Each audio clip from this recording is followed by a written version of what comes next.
성경 공부 함께 시작하도록 하겠습니다. 기도하시겠습니다. 사랑의 하나님,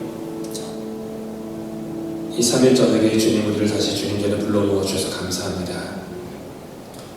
주님을 예배하는 우리의 마음, 주님을 바라보는 우리의 시선이 있게 하여 주시옵소서. 이 시간 주님 말씀 앞에 나아가며 주님을 찬양합니다. 이 자리에 임재하여 주시고 하나님의 은혜로 덮어주시고 주님의 사랑으로 인도하여 주시옵소서.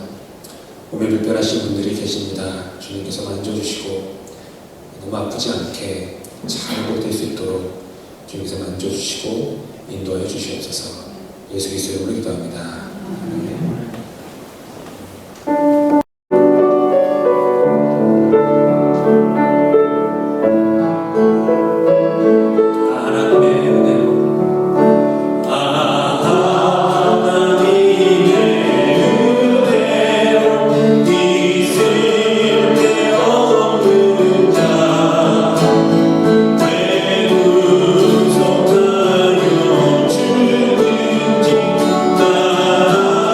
주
기도하는 시간 갖고 싶습니다. 우리 후렴구의 시편 62편, 63편의 고백입니다. 오직 주만이 나의 반석, 오직 주만이 나의 구원, 오직 주만이 나의 산성이시니 내가 요동치 아니하리라. 시간 혹시 수요일에 성경 공부하면서 근심과 걱정이 있다면 하나님께 내려놓고 주님 나의 반석이십니다. 주님 구원이십니다. 주님 산성이십니다. 요동치 않습니다. 주님 말씀 안에, 주님의 성령 안에 요동치 않겠습니다. 이런 마음으로 우리 삶을 내려놓고 또 교회를 위해서 그런 마음으로 주님 우리 교회의 산성이 되어주십시오. 반석이 되어주시고 구원이 되어주십시오. 이런 마음으로 함께 기도하는 시간 갖겠습니다. 주만이 나의 반석, 나의 반석, 나의 구원이시니 나의 구원이시니 오직 주만이, 오직 주만이 나의 산성, 나의 산성, 내가 요동치 아니하리니 치 아니하리.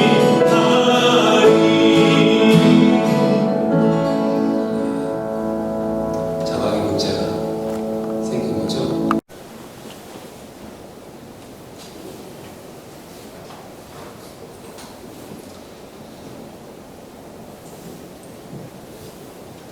믿음이란 무엇인가에 대해서 우리가 함께 성경 공부하고 있습니다. 아브라함의 인생을 통해서 우리가 성경 공부를 하고 있는데 믿음의 원흉인 아브라함을 통해서 우리의 믿음을 다시 세우고자 하는 그런 목적이 있습니다. 아브라함은 믿음의 조상입니다.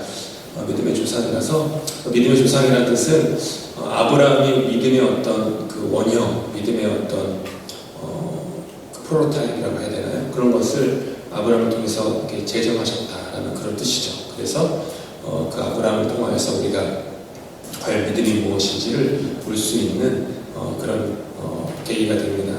세 번째 시간인데요. 아브라함 여정을 보시면서 정말 간절히 바라는 것은 그 아브라함의 성경 공부를 통해서 우리가 수요성 공부를 통해서 그냥 이렇게 아브라함에 대한 지식이 많아지는 건 원치 않습니다. 지식이 많아지는 것이 아니라 아브라함이 걸어갔던 믿음의 여정을 저와 여러분도 함께 그 여정을 걸어가시면 좋겠고, 아브라함이 걸었던 믿음의 여정의 모습을 보면서 우리가 걸어왔던 지난 여정을 돌아볼 때 해석이 안 되던 그런 삶의 어떤 부분들을 아브라함의 모습을 보면서 그게 하나님의 그런 신명막측까지 뜻이 있었구나, 하나님의 섭리가 있었구나, 이런 것들을 발견하실 수 있는 그런 계기가 되시면 좋겠습니다. 오늘은 세 번째 시간으로 아브라함이 했던 그 거짓말에 대해서 우리가 함께 묵상하도록 하겠습니다. 아브라함은 실패를 많이 한 사람입니다. 그리고 아브라함은 실수도 참 많이 한 사람입니다. 그래서 그런 실수와 실패에도 불구하고 다시 그를 계속해서 부르시는, 그래서 다시 그를 계속해서 믿음의 여정을 걷게 하시는 그 하나님의 은혜에 대해서 함께 생각해 보겠습니다. 지난 시간에 우리가 함께 묵상했습니다. 부르심을 받고 갈대아 우르를 떠난 아브라함이 첫 번째 부르심에 실패합니다.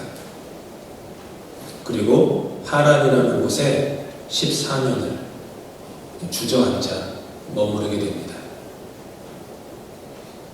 그런데 하나님은 하나님의 부르심에 잠깐 응답은 했지만 온전히 응답하지 못한 그 아브라함을 다시 부르세요. 마치 베드로가 다른 사람은 다 주님을 떠날지라도 저는 절대로 주님을 떠나지 않을 것입니다. 주는 그리스도시요 살아계신 하나님의 아들입니다 라고 하는 놀라운 신앙 고백을 하면서 그 부르심에 응답했던 베드로였지만 예수 그리스도의 고난과 거절과 그분의 십자가 앞에 그는 처참히 3번이나 그분을 모른다고 부인했던 그런 실패를 했습니다. 하지만 부활하신 주님께서 그 베드로에게 찾아가시죠. 베드로는 얼마나 실패자입니까? 그래서 그냥 할 수 있는 게 그 낚시질밖에 없어서 다시 갈릴리 호숫가로 가서 어부 일을 하고 있었습니다. 어부 일을 하느라고 배에 타서 갈릴리 호숫가에 배를 띄웠지만 그의 마음이 온전했겠습니까? 얼마나 문드러져 있겠습니까? 지난 3년간의 세월이 파노라마처럼 흘러가고 자기가 큰 소리, 베드로는 성격이 좀 급한 사람 아닙니까? 그리고 자신감 넘치는 사람이라서 자신이 그동안 호탕하게 큰 소리 듣던 그런 모든 말들, 그런데 그 말들을 주워 담을 수도 없지 않습니까? 한번 뱉은 말들. 그런데 자기는 절대로 주님을 배신하지 않겠습니다 했지만 결국은 3번이나 배신하고 그렇게 다시 고향으로 돌아온 초라한 자기 모습을 보면서 마음이 문드러졌겠죠. 그런 베드로에게 주님이 다시 찾아가시죠. 똑같은 세팅을 하세요. 마치 베드로가 예수님을 모른다고 부인했던 그 모닥불, 그거를 그대로 그 호숫가 옆에 그 해안가에 모닥불을 피우시고 직접 고기를 구우시면서 베드로를 기다리십니다. 베드로가 예수님을 보자마자 다른 자신의 어부들은 그 배를 노를 저어가지고 갔는데 베드로는 그럴 겨를도 없었던 거예요. 그냥 물속으로 텀텀 뛰어들어서 수영을 해서 예수님께 갑니다. 얼마나 마음이 간절하고 절실했으면 갔겠습니까? 그리고서는 예수님 옆에 둘러 앉았는데 베드로를 비롯한 제자들이 아무 말도 안 해요. 지은 죄가 있습니까? 할 말이 없는 거죠. 그래서 예수님이 고기를 이렇게 구워주시는 걸 옆에 보면서 그냥 먹어라 하고 하니까 받아 먹죠. 그러다가 이제 잘 아시는 요한의 시몬아, 네가 나를 사랑하느냐? 주님 물으시니까 내가 주님을 사랑하는 주님이 아십니다. 3번을 물어보세요.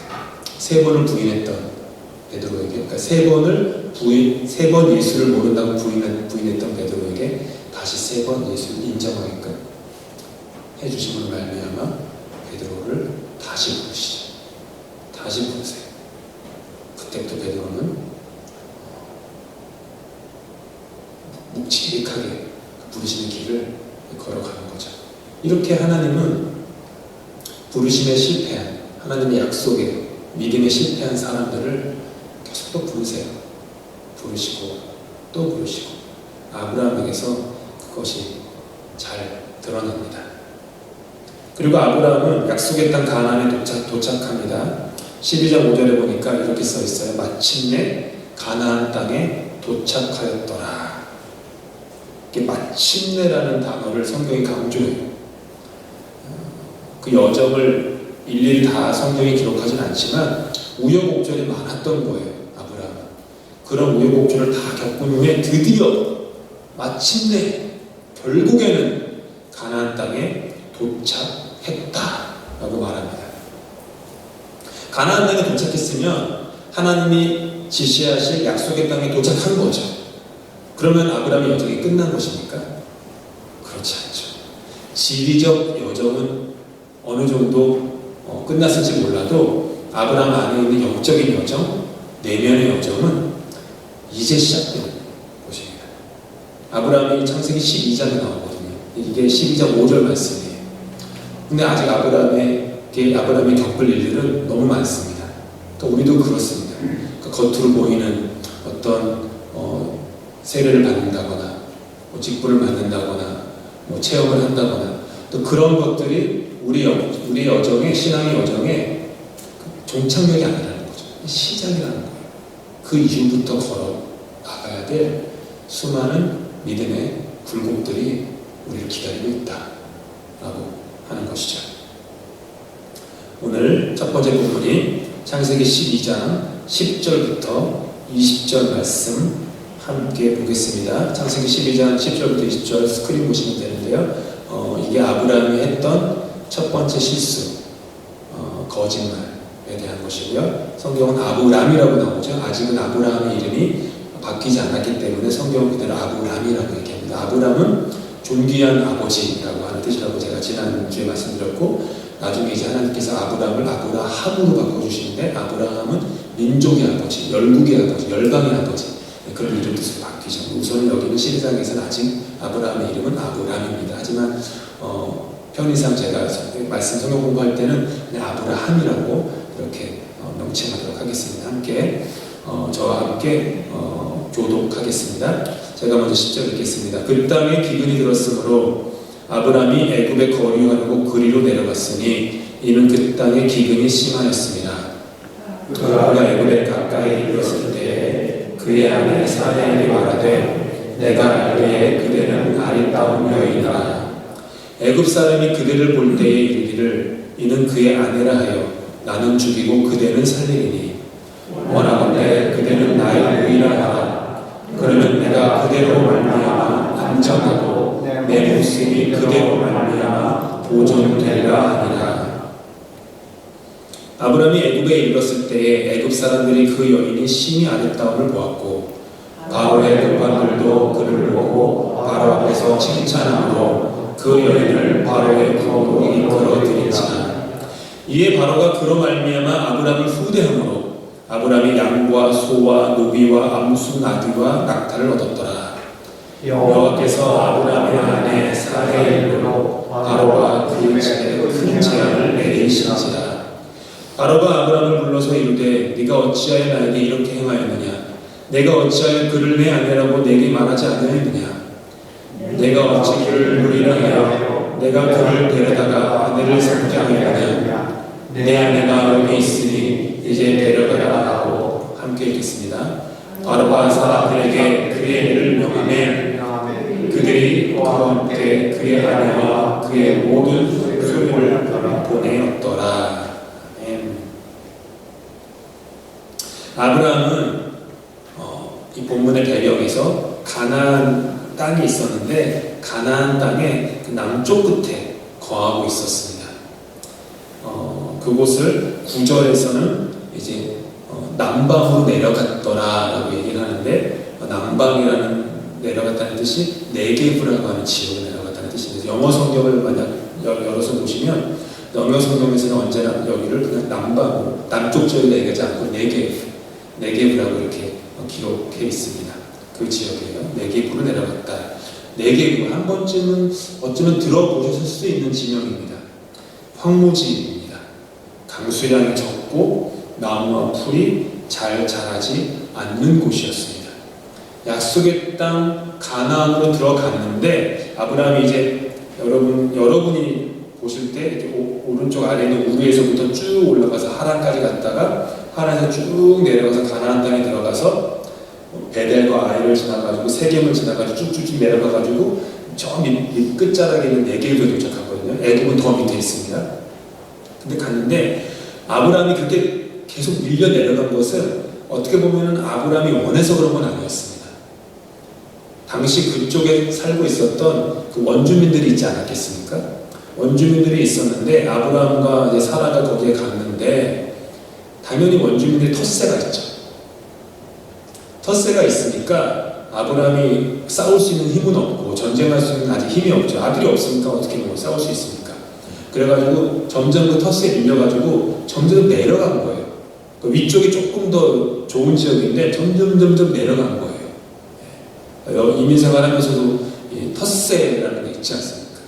경험해 보셨는지 모르지만 그러면 이제 싸울 수 있는 힘이 없으면 점점 내려가야죠.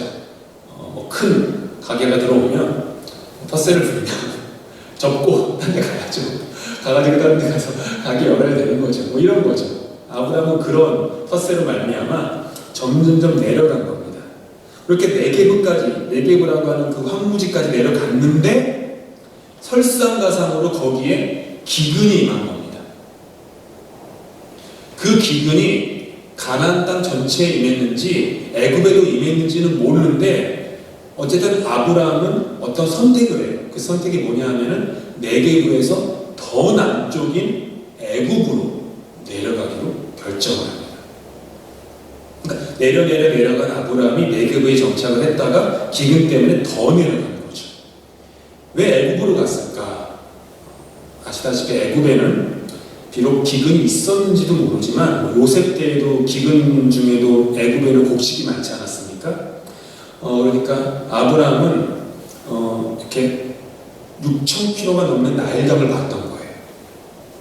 나일강이 있는데 6,000km가 넘는 그 거대한 강 아닙니까? 아닙니까? 인류 문명이 발생한 때 아닙니까? 그 이집트 문명, 그리고 아브라함이 처음으로 길을 떠났던 그 메소포타미아 문명, 티그리스 강과 유프라테스 강에 있는 그쪽, 저쪽 넘어 중국으로 가면은 황하 그 문명, 이렇게 문명이 발생한 곳일 정도로 번성한 지역이었기 때문에 그나마 네게브를 하는 지역보다는 이 애굽으로 가게 되면은 조금 더 생존할 수 있는 가능성이 높겠다라고 판단했던 거예요. 무슨 말인지 이해되시죠? 되게 상식적인 거죠. 아브라함이 이성적이고 합리적인 판단을 한 거예요. 그래서 내가 지금 가게를 접게 되었는데 내가 이런 어떤 가게를 하는데 어디로서 가게를 열까? 여기서 이렇게 큰 가게가 와가지고 도저히 경쟁이 안 되니까 다른 곳에 가야 되는데 그러면은 시장 조사를 하실 거 아니니까 만약 물건이 한국 사람들이 많은 찾는 곳이다 그러면 어느 정도 한국 사람들이 그나마 있는 곳으로 가야죠. 어떤 모두 그런 걸 하지 않습니까? 그런 것처럼 아브라함도 애굽으로 갔던 거예요. 그러니까 근데 성경 자세히 보면 고민의 흔적이 없었어요. 아브라함이 고민의 흔적 없이 가나안 땅의 경계를 넘어서 애굽으로 더 내려간 거죠. 근데 이게 아브라함의 실수였어요. 그냥 믿음의 사람이 아니었으면 매우 합리적이고 이성적인 결정이었지만 문제는 하나님이 아브라함을 믿음의 사람으로 세우고자 하셨다는 게 있어요. 하나님이 아브라함을 믿음의 사람으로 세우고자 하신 것은 그 믿음, 하나님이 12장에 약속을 주시지 않습니까? 우리가 지난 시간에 하나님의 약속을 한 3가지 정도 살펴본 것처럼 첫 시간에 하나님이 약속을 주시는데 그 약속의 경계가 있어요. 약속의 경계가 가나안이라고 하는 그 약속의 경계가 있는데 아브라함은 그냥 지리적 땅을 넘어간 게 아니라 약속을 넘어간 거예요. 아브라함의 입장에서 보면은 애굽으로 생존을 위해서 내려간 곳이지만 약속의 입장에서 보면 약속을 등지고 약속을 버리고 혹은 망각하고 그 경계를 넘어간 것이죠. 여기서부터 이제 아브라함이 실수하기 시작하는 거예요. 생존을 위해서 약속의 땅을 잠시 떠나는 것에는 잘못된 것이 그렇게 없는 것처럼 보일 수도 있습니다. 그런데 문제는 아브라함이 하나님께 그 결정에 대해서 단 한 번도 물어보지 않았다라는 거예요.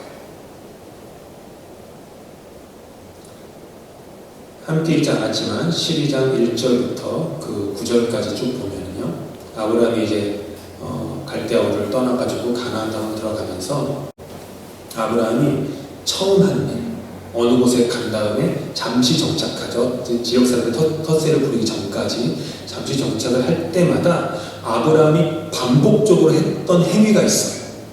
그 행위가 12장 1절에서 9절까지는 2번 반복이 되는데 이후에 아브라함의 인생에도 계속 반복이 돼요. 그 계속 반복이 되는 게 아브라함 이삭의 삶에서도 반복이 되고 야곱의 삶에서도 반복이 되고 요셉의 삶에서도 반복이 되고 어떤 가문에 흐르는 어떤 그 영적 습관이 하나 생겼어요. 아브라함 때부터.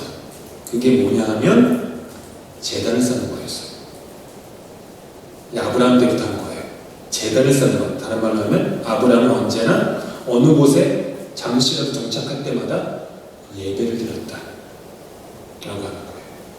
7절에서는 세겜 모래에 상수의 나무에 정착하고 난 다음에 예배를 드려요. 제단을 쌓아요. 근데 그곳에 또 사는 텃세를 부리니까 또 이제 배들 아래까지 산간지가 그냥 산 좋고 물 좋다는 뜻이 아니라 텃세를 부리니까 산 쪽으로까지 밀려갔던 거예요. 누가 원해서 산에 가겠습니까? 그 다음 지금이야 뭐 산동네 경치도 좋고 산에서 바라보는 풍경도 참 좋지 않습니까? 좋은 집들이 뭐 산 쪽에 언덕에 있는데 예전에 그렇지 않았어요. 산동네는요 안 좋은 데예요. 거기는 척박한 곳이에요. 거기는 그러니까 마리아도 예수님도 갈릴리 나사렛 산동네 계시지 않습니까? 그러니까 그렇게 끌려간 거예요. 근데 거기서도 아브라함은 제단을 쌓아요. 예배를 드려요. 근데 이상하게도 이집트로 내려가는 데 있어서는 제단을 쌓지 않아요. 네게브에서 제단을 쌓지도 않고 제단을 쌓은 다음에 하나님께 하나님 제가 지금 이럴까 생각하는데 이게 옳은 겁니까? 전혀 묻지 않아요.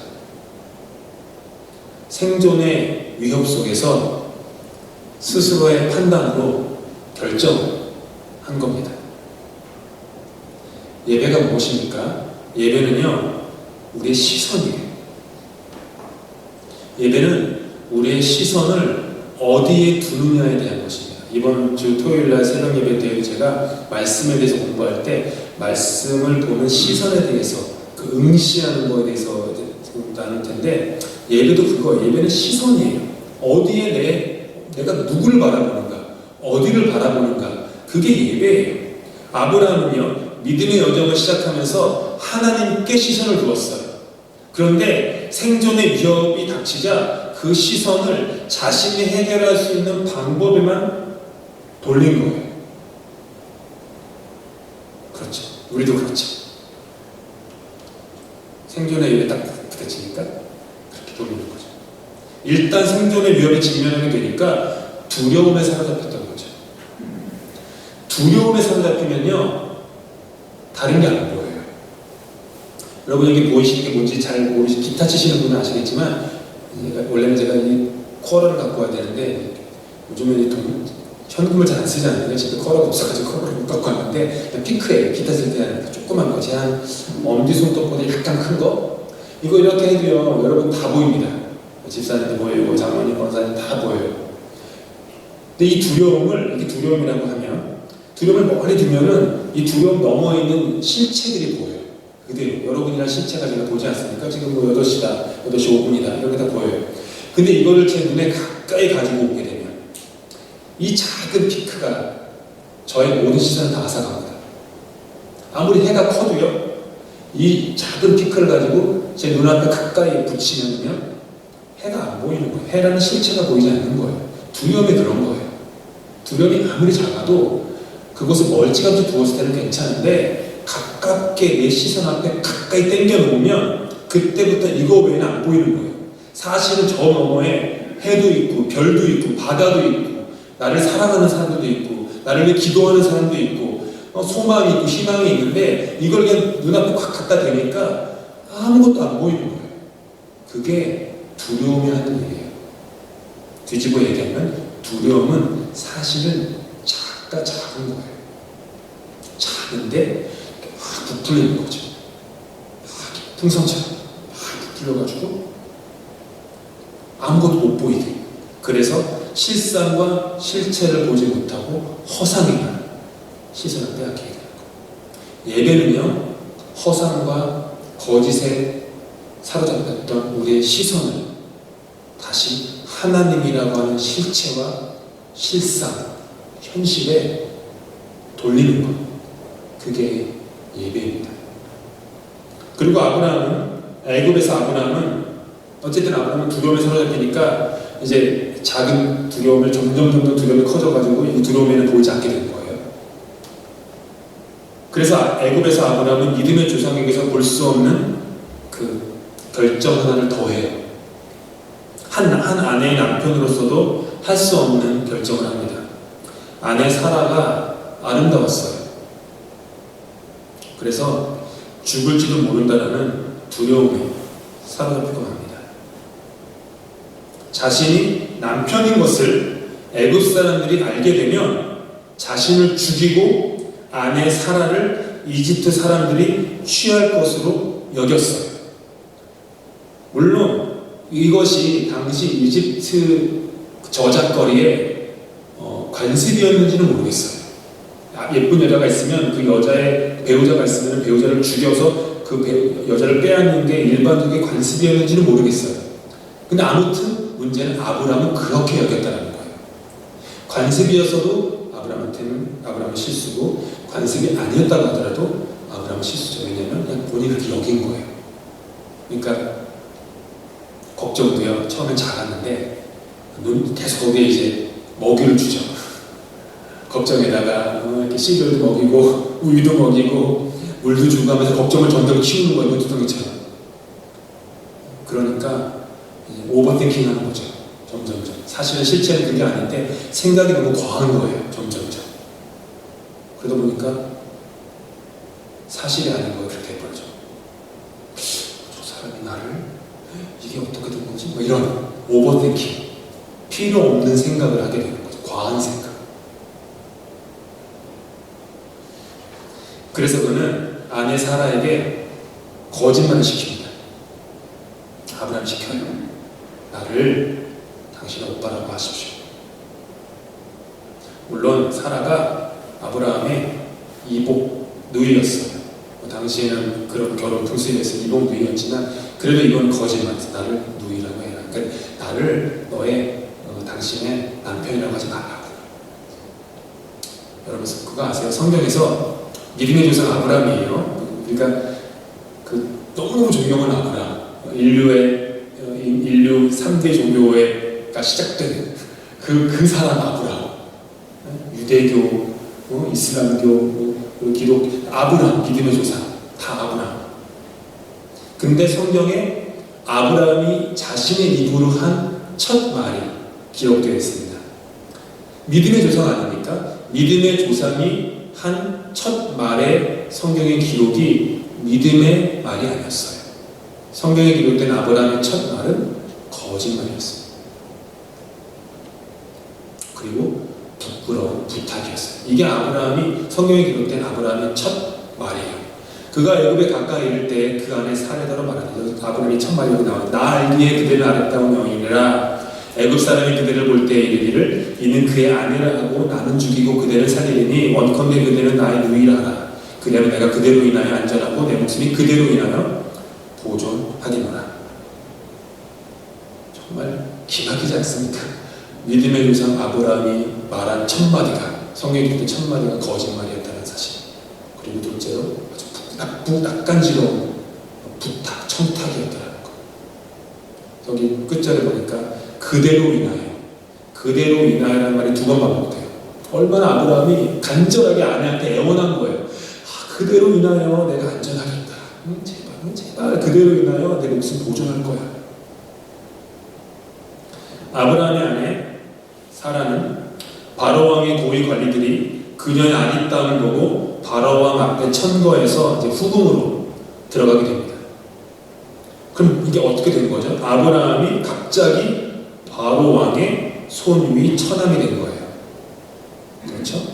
오랍이라고 했으니까 손이 처남이 된 거예요. 바로왕의 입장에서 손이 처남이니까 손이 처남이라고 여긴 아브라함을 얼마나 잘 대하겠습니까? 그래가지고 양도 주고 소도 주고 노비도 주고 암수 나비도 주고 낙타도 줘요. 어떤 분들은 이것을 소위 패백이라고 얘기하시나. 패백을 준 거예요. 부모가 없었으니까 오라비한테 패백을 준 거예요. 이게 뭐죠? 아브라함이 하루아침에 큰 재물을 얻은 겁니다. 벼락부자가 된 거예요. 잘 된 걸까요? 하루아침에 큰 부자가 됐는데 로또 당첨된 것 같은 거죠. 근데 이게 결코 잘 된 일이 아니었습니다. 거짓말 한번 잘해서 요령 한번 잘 부려서 줄 한번 잘 타서 갑자기 벼락부자가 되어서 많은 재물을 얻은 축복을 받은 것이 아니었습니다. 그 이유는 아브라함을 향한 주님의 약속 때문이었어요. 하나님의 아브라함에 주신 약속이 뭐죠? 아브라함에 주신 약속 그에게 아들을 줄 것이다. 그리고 그 아들을 통해서 수많은 민족들의 조상이 되게 하겠다라는 거예요. 그리고 여러 민족들의 조상이 되는 것만이 아니라 믿음의 조상이 되게 하겠다. 이게 하나님의 아브라함을 향한 약속이었어요. 근데 하루아침에 아브라함은 거짓말로 인해서 아내 사라를 빼앗긴 겁니다. 아내를 빼앗겼잖아요. 그러면 아들을 낳아서 약속을 이룰 수가 없게 된 것이었습니다. 목숨을 부지하고 벼락부자는 되었는데 하나님께서 심어놓으신 약속은 이룰 수 없는 처지가 되어버린 거죠. 더불어서 아내 사라와의 관계 역시 깨어졌죠.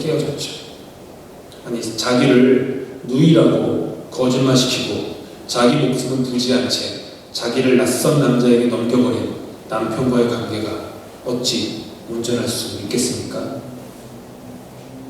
온갖 요령과 거짓말 혹은 그게 아니더라도 아침 저녁으로 열심히 살면서 많은 물질을 모으지만 그렇게 물질을 모으는 가운데 인간관계는 다 망가지는 경우들도 우리는 심심치 않게 보게 됩니다.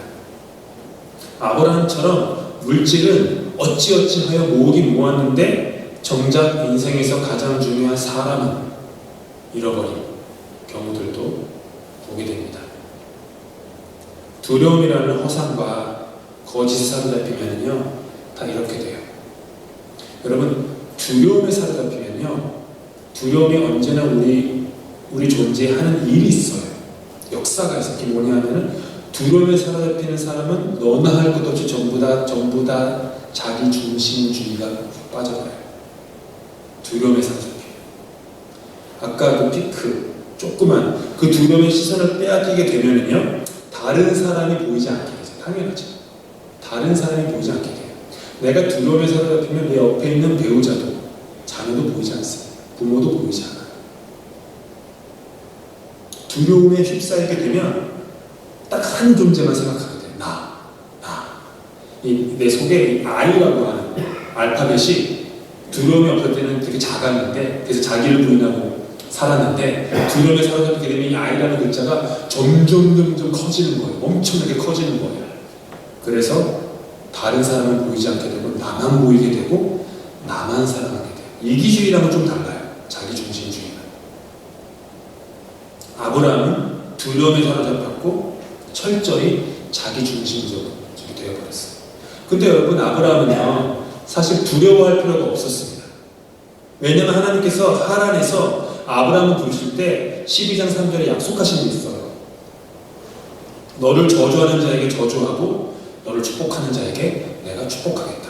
이게 하나님의 약속이었거든요. 이 말은 무슨 말이냐 하면 이 세상에 네가 두려워할 사람은 아무도 없다라는 말이에요. 한번 생각해 보세요. 너를 저주하는 자에게 내가 저주하겠고 너를 축복하는 자에게 내가 축복하겠다. 이게 맞다면 나는 내가 이 세상에서 두려워할 인간은 아무도 없다는 뜻이잖아요.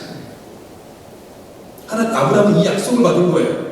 근데 두려움에 사로잡히니까 약속을 기억하지 못하게 돼요. 두려움에 하는 일이 그거죠. 두려움에 사로잡히면요 한 사람을 자기 중심주의자로 빠지게 하고 또 다른 한편으로는 약속이 기억나지 않게 해요. 약속이 기억나지 않기 때문에 두려움 너머에 있는 진짜 현실이 볼 수 없고 포장되고 부풀려지고 과장된 거짓 현실, 허상, 여기에 묶이게 되는 거죠. 이제 아브라함이 할 수 있는 것은 아무것도 없게 되었습니다. 다른 사람도 아니라 바로 왕에게 아내가 간 거예요. 다른 곳도 아니고 바로 왕의 왕궁에 아내가 들어가게 된 거예요.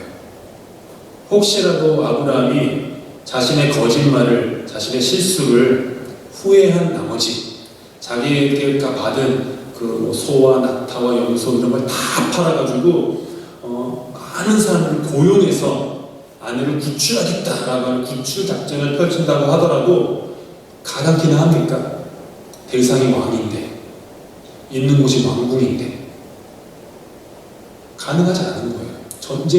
전 재산을 팔아도 그 사람을 돌아오게 할 수 없게 돼버린 거예요. 비천한 처지가 된 겁니다. 재물은 많은데 비천한 처지가 되어버렸습니다.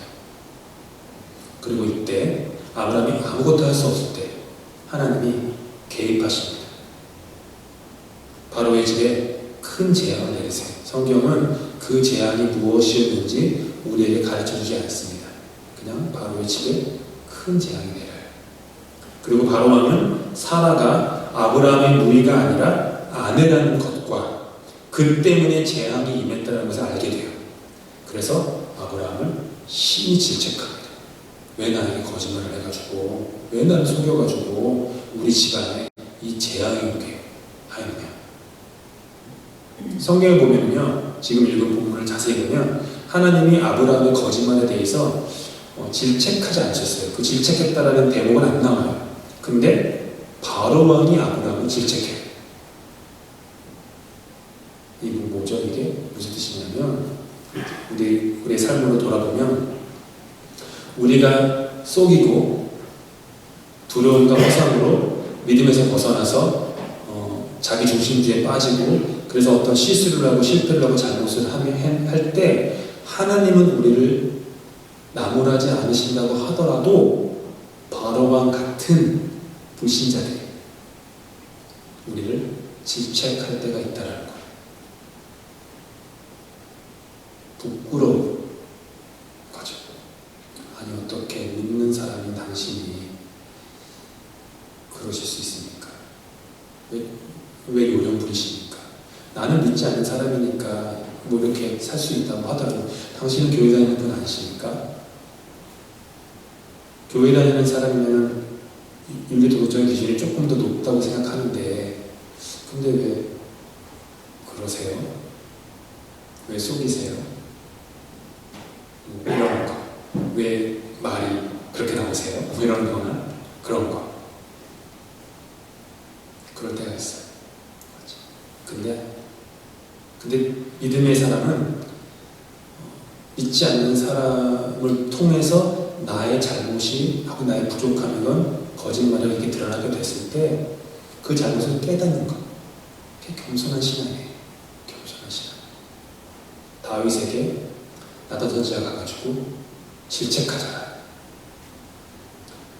왕이면은 니까지 게 뭐라고 나한테 질책해 하면서 그 자리에서 그를 죽이거나 감옥에 쳐넣을 수도 있습니다. 근데 다윗은 그 나단 선지자가 당신 어떻게 그런 죄를 범할 수 있습니까? 라고 다윗을 질책하자마자 다윗은 그 즉시로 내가 잘못했다고 회개를. 이게 다윗의 위대함이에요. 위대한 것은 실수나 실패를 하지 않는 게 위대한 게 아니에요. 신앙인과 믿음의 위대함은 실수나 실패를 하더라도 그것이 드러났을 때 겸손하게 회개하는 것, 인정하는 것, 이거죠. 아브라함은 그런 겸손한 신앙을 바로왕으로부터 배웠습니다.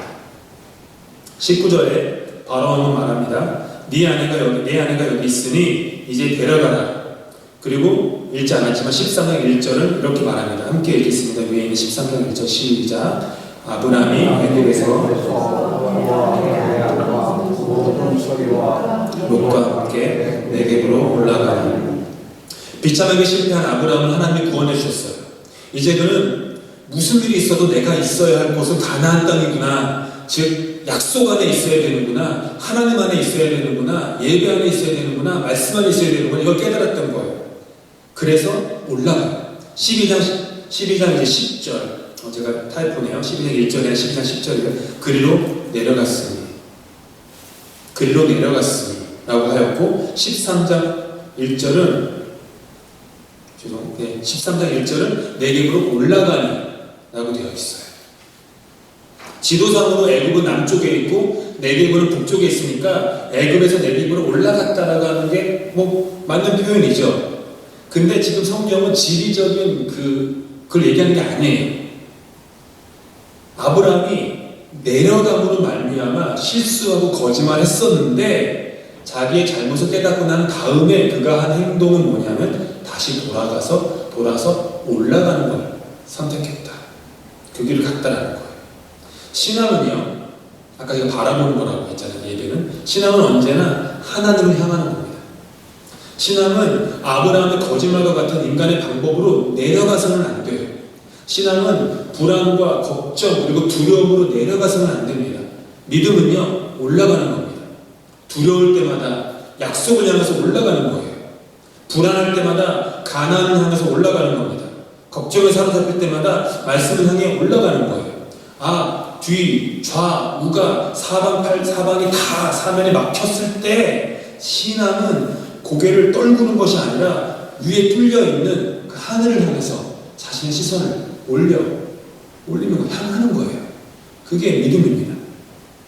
이렇게 다시 자기가 있어야 될 자리, 약속의 자리로 돌아 올라간 아브라함은 13장 4절에 보니까 네겝에서 베델로 더 올라가요.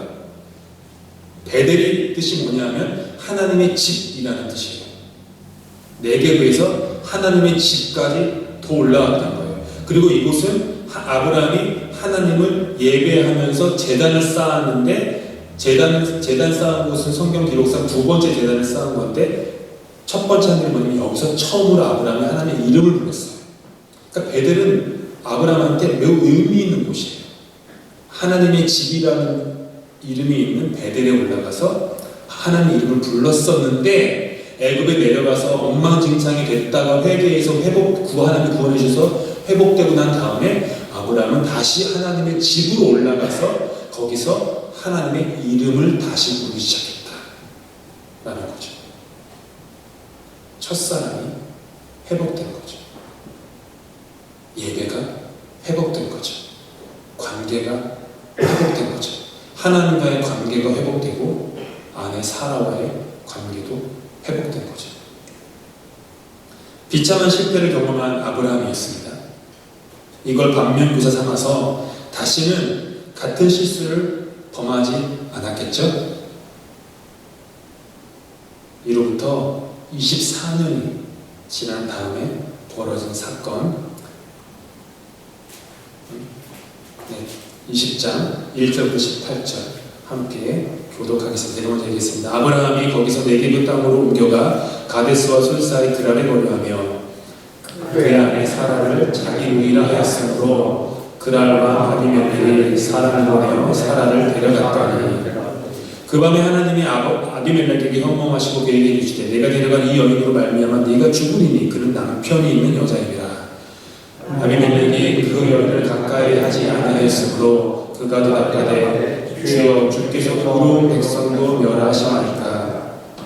그가 나에게 이는 내 누이라고 하지 아니하였나이까. 그 여인도 그는 내 오라비라 하였사오니 나는 온전한 마음과 깨끗한 손으로 이렇게 하였나이다. 하나님의 꿈에 또 그에게 이르시되 내가 온전한 마음으로 이렇게 한 줄을 나도 알았으므로 너를 막아 내게 범죄하지 아니하게 하였나니 여인에게 가까이 하지 못하게 함이 이 때문이니라. 이제 그 사람의 아내를 돌려보내라. 그는 선지자라. 그가 너를 위해 기도하리니 네가 살려니와 네가 돌려보내지 아니하면 너와 내게 속한 자가 다 반드시 죽을 줄 알지니라. 아비멜렉이 그날 아침에 일찍이 일어나 모든 종들을 불러 그 모든 일을 말하여 들려주니 그들이 심히 두려워하였더라. 아비멜렉이 아브라함을 불러서 그에게 이르되 내가 어찌하여 우리에게 이렇게 하느냐. 내가 무슨 죄를 내게 범하였기에 내가 나와 내 나라가 큰 죄에 빠질 뻔하게 하였느냐. 내가 합당하지 아니한 일을 내게 행하였도다 하고 아비멜렉이 또 아브라함에게 이르되 내가 무슨 뜻으로 이렇게 하였느냐. 아브라함이 이르되 이곳에서는 하나님을 두려워함이 없으니 내 아내로 말미암아 사람들이 나를 죽일까 생각하였으며 또 그는 정말로 나의 이복누이로서 내 아내가 되었습니다. 하나님이 나를 내 아버지의 집을 떠나 두루 다니게 하실 때에 내가 아내에게 말하기를 이후로 우리의 가는 곳마다 그대는 나를 그대의 오라비라 하라. 이것이 그대가 내게 베풀 은혜라 하였으므라. 아비멜렉이 양과 소와 종들을 이끌어 아브라함에게 주고 그의 아내 사라도 그에게 돌려보내고 아브라함에게 이르되 내 땅이 내 앞에 있으니 내가 보기에 좋은 데로 거주하라 하고 사라에게 이르되 내가 훔쳐기를 내 오라비에게 주어서 그곳으로 너와 함께한 여러 사람 앞에서 내 수치를 가리게 하였으니 내 일이 다 해결되었느니라. 아브라함이 하나님께 기도하며 하나님이 아비멜렉과 그의 아내와 여종을 치료하사 출산하게 하셨으니 여호와께서 이방의 아브라함의 사랑에 사라의 걸로 아비멜렉의 집에 모든 태를 닫으셨습니다. 애굽에서 아내를 빼앗기는 수모를 겪었을 때가 아브라함 75세, 지금은 24년이 지난 99세입니다. 24년 동안 이렇게 신앙의 여정을 이렇게 충실히 걸었으면 똑같은 실수 안 해야 되는데 24년 전에 했던 그 어처구니없는 실수를 되풀이합니다. 아까 읽었던 1절에 나오는 거기서라고 했는데 거기서 이제 헤브론이에요. 헤브론에서 이제 또 옮긴 거죠. 헤브론은 이제 흐브르라고 하는 히브리어가 있는데 흐브르라고 하는 히브리어는 친구라는 뜻이에요. 그래서 친구라는 지역에서 이제 네겝으로 내려가서 그랄이라는 곳에 머무는 거예요. 그랄이라고 하는 뜻은 잠시 머무는 곳, 거주지, 임시 거주지라는 뜻이에요. 그렇게 이게 가나안 땅에 그 언저리예요. 언저리. 가나안 땅은 땅인데 12장에서 아브라함은 약속의 경계를 완전히 벗어나가지고 애굽으로 내려갔던 거고, 지금 20장에서는 약속의 땅에 있기는 있는데 언저리에 있는 거예요. 쉬운 표현으로 하면 한쪽 발은 약속의 땅에 걸치고 다른 발은 약속 바깥에 세상에 걸쳐가지고 이렇게 밸런스 나는 걸 유지하려고 애쓰고 있는 거죠. 헤브론은 친구를 뜻한다고 했습니다. 헤브론은 하나님의 약속 안에 그 하나님과 친밀한 교제를 나누는 곳이었어요, 아브라함에게. 그런데 아브라함은 하나님과의 친밀한 교제를 등지고 약속의 언저리에 발을 걸친 거예요. 그리고 이 약속의 가장자리에서 아브라함은 24년 전에 했던 것처럼 블레셋 왕 아비멜렉에게 사라를 자신의 누이라고 거짓말합니다. 바로가 애굽 왕의 호칭이죠.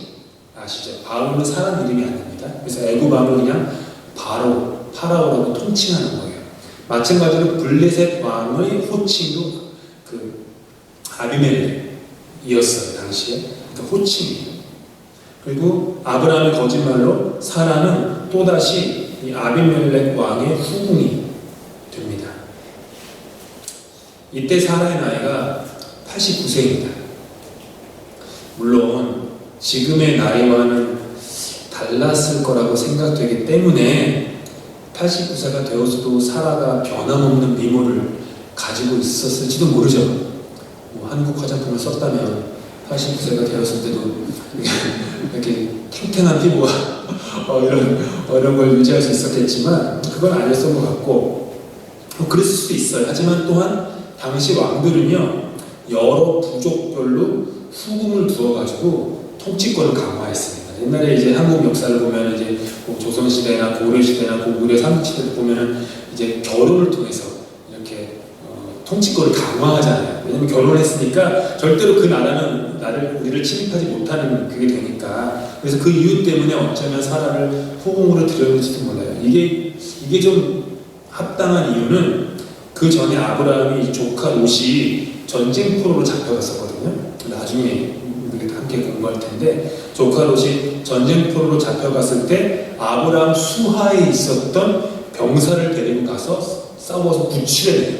그때 아브라함의 수하에 있던 병사의 숫자가 318명이었어요. 그러니까 아브라함은 시간이 지난 다음에 자신의 이제 군사 세력을 318명이나 되는 군사 세력을 이렇게 거느릴 정도로 나름대로 지역의 유력한 그런 부족장이 된 거였어요. 그러니까 아비멜렉 왕이 아내를 후궁으로 두어서 이 자신의 통치권을 강화하고자 했던 것이 어떻게 보면 make sense 한 일이었죠. 약속의 바깥인 애굽으로 나갔을 때 하나님이 아브라함을 구원하셨습니다. 사라도 구원하셨고요. 그리고 약속의 언저리에 발 하나 걸치고 있었을 때에도 하나님은 그를 구원하십니다. 3절에 보면 그 밤에 얘기해요. 즉 아브라함이 아내 사라를 빼앗긴 바로 그 밤, 지체하지도 않고 바로 그 밤에 하나님이 아비멜렉의 꿈에 나타나세요. 후궁으로 맞이하였음에도 아직 사라와 잠자리 들지 않았어요. 그냥 아비멜렉은 웬일인지 모르지만 잠자리 들지 않고 그냥 혼자 잠들었어요. 성경은 이유를 얘기 안 하는데 아무튼 그랬어요. 이상하죠? 그래서 잠에 들었는데 꿈을 꾼 거예요. 그 밤에. 그랄의 모든 사람들이 잠자는 그 밤에, 심지어 아내를 빼앗긴 아브라함도 어쩌면 걱정 의심하다가 잠이 들었을 그 밤에 하나님은 졸지도 아니하시고 주무시지도 아니하시고 아비멜렉에게 찾아가서 나타나신 거예요. 아브라함을 지키시기 위해서, 실수한 아브라함을 다시 회복시키기 위해서. 6절은 왜 아비멜렉이 사라와 잠자리를 가지지 않았는지 이렇게 얘기합니다. 내가 하나님이야, 내가 너를 막아 내게 범죄하지 않게 하였나니 여인에게 가까이 하지 못하게 함이 이 때문이냐. 무슨 말이죠? 아비멜렉이 사라와 잠자리를 하지 않은 것은 하나님이 막으셨기 때문이다라는 거예요. 구체적으로 어떻게 막으셨는지 성경은 기록하지 않지만 막아주신 거예요. 만약 아비멜렉이 사라와 잠자리를 하게 되면 아브라함에게 주신 하나님의 약속을 망가지는 거죠. 성취되지 못하는 거죠. 그래서 하나님 막으셨다라는 거예요. 이유는요, 아브라함이 잘나서가 아니라, 그리고 아브라함이 잘해서가 아니죠. 아브라함 안에 하나님의 약속이 담겨 있었기 때문입니다. 즉 하나님은 아브라함이라고 하는 사람 때문에 그를 구원하신 게 아니라 아브라함 안에 심어 놓으신 당신의 약속을 지키기 위해서 아비멜렉을 막으셨던 거예요. 지난 시간에 묵상한 것처럼 두 개로 쪼개진 재물 사이로 아브라함이 잠들어 있을 때 하나님 혼자 지나가시면서 스스로의 이름으로 맹세하시죠. 이처럼 아브라함이 그때와 똑같이 영적 교만과 나태로 깊은 잠에 빠져서 24년 전에 거짓말을 반복한 후에 그것을 주워 담을 수 없던 그때 하나님은 당신의 약속을 스스로 지켜주고 계시죠.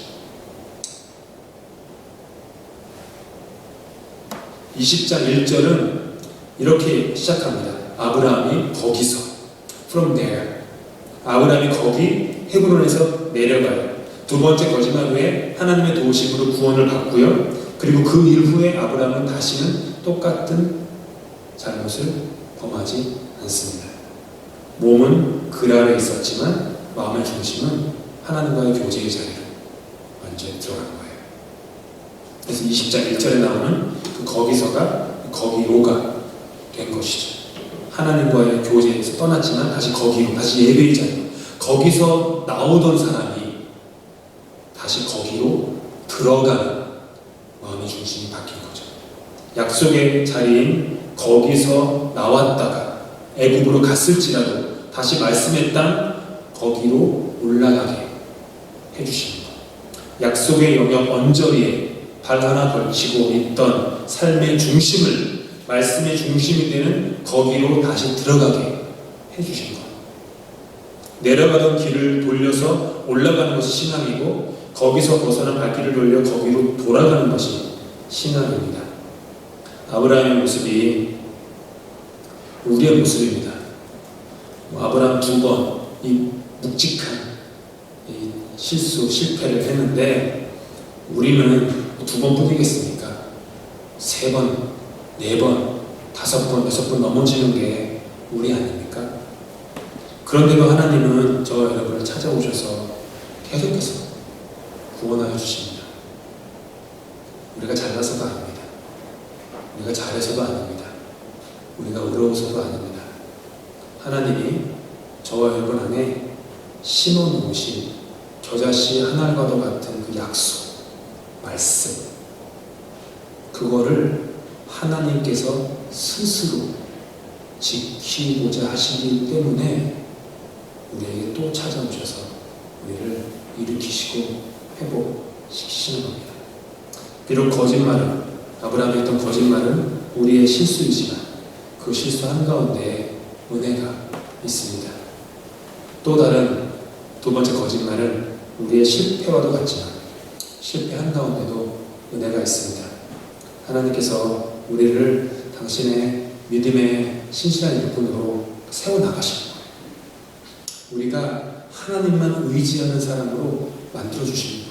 계속해서 하나님 좀 의지하다가 또 다른 거 의지하다가 갔다 오락가락 하던 우리 완전히 벗어났다가 마치 탕자의 비유에 나오는 둘짜리처럼 완전히 벗어나도 하나님은 우리를 찾아오셔서 내 아들아 돌아와라 하시고, 첫째 아들처럼 아버지의 그 포도원 안에 있었지만, 그러니까 언저리 발 하나는 걸치고 있었지만 아버지의 마음은 조금도 헤아리지 못했던 또 다른 모습의 탕자였던 첫째 아들 같은 모습으로 살아갈 때에도 하나님은 우리에게 찾아오셔서 얘야 하시면서 다시 우리를 회복시키십니다.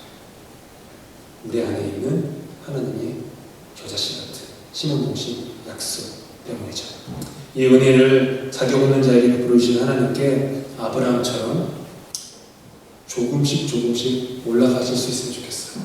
조금씩 올라가서 조금씩 제단을 쌓는 삶으로, 온전한 예배를 드리는 삶으로, 신령한 진동을 하나님 찾는 삶으로, 말씀이 중심이 되는 그런 삶으로, 말씀이 이렇게 언저리에 있었는데 말씀이 중심이 되는 삶으로 이렇게 해서 옮겨 아브라함처럼 그런 신앙의 여정을 걸어갈 수 있는 저와 여러분 다 되실 수 있기를 축복합니다. 네. 그러면 함께 제가 기도하고 수요 성경 공부 마치도록 하겠습니다. 하나님, 아브라함처럼 넘어지고 실수할 때가 많습니다. 하지만 그때마다 우리를 찾아오셔서 우리를 구원하여 주시옵소서. 하나님의 약속에서 완전히 벗어날 때도 있었고, 한 발은 하나님의 약속에, 다른 발은 내 뜻과 내 시간표에 발을 영원히 걸치고서 살 때도 참 많았습니다. 하지만 주님께서 그때마다 우리를 회복시키시고 찾아오시고 다시 한번 돌아서 올라가게 하시는 주님의 은혜를 감사드립니다. 우리의 마음이 내려가지 않도록 하나님께 향할 수 있도록 일으켜 주시옵소서. 어디에 있든지 무엇을 하든지 제단을 쌓을 수 있도록 도와주시옵소서. 무릎을 꿇을 수 있도록 도와주시옵소서. 기도를 할 수 있도록 도와주시고 주님을 바라보도록 도와주시고 주님 앞에 부복하며 주님께 두 손을 들며 주님께 맡기는 우리의 삶이 되게 도와주시옵소서. 그래서 두려움이라는 허상 속에 우리가 빠지지 않게 도와주시고 하나님이라는 실상에 우리의 시선이 온전히 사로잡힐 수 있는 그런 믿음의 여정을 걸어갈 수 있도록 주님 도와주시옵소서. 아브라함의 여정이 우리의 여정입니다. 아브라함처럼 우리도 조금씩 더 믿음이 깊어지고 넓어지고 높아지는 그런 신앙의 여정 걸을 수 있도록 주님 은혜 베풀어 주시옵소서. 주님께서 하시는 기도로 우리 성경 공부 마치겠습니다. 하늘에 계신 우리 아버지, 아버지의 이름을 거룩하게 하시며 아버지의 나라가 오게 하시며 아버지의 뜻이 하늘에서와 같이 땅에서도 이루어지게 하소서. 오늘 우리에게 일용할 양식을 주시고 우리가 우리에게 잘못한 사람을 용서하여 준 것 같이 우리 죄를 용서하여 주시고 우리를 시험에 빠지지 않게 하시고 악에서 구하소서. 나라와 권능과 영광이 영원히 아버지의 것입니다.